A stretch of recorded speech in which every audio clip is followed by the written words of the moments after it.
12 hiyo, tuelekee kaunti namba 39 ambapo wazazi pamoja na wadau katika shule ya msingi ya Kaburwet huko wodi ya Lwandanyi, kaunti ya Bungoma, wametishia kufunga shule hiyo kutokana na hali mbovu ya miundo msingi. Wazazi hawa wanadai kuwa tangu kuja kwa mwalimu mkuu sasa hakuna maendeleo yanayoshuhudiwa katika shule hiyo, hali ambayo imefanya masomo kuzorota.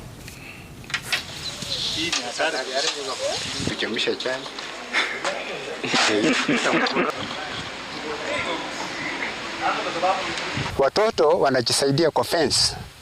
Tumeua nyoka karibu 5 juzi kwa sababu ya mazingira ya watoto kuwa mbaya.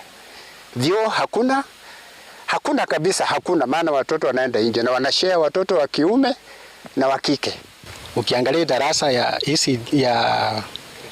grade 9 ilianza saa hii mwaka moja haijaisha na pesa kwa account hakuna. Napoongea hivi contractor kwa site hayuko.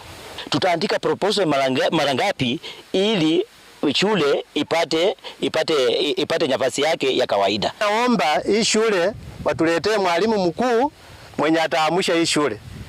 Sisi kama serikali, mimi kama mtu wa serikali siwezi ruhusu shule ya karibu nami ikufe.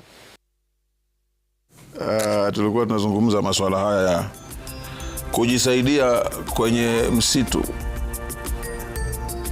Wacha nisiseme sana mtazamaji, mimi nitapata fursa ya kupumua kidogo kabla ya kurejea na taarifa zaidi.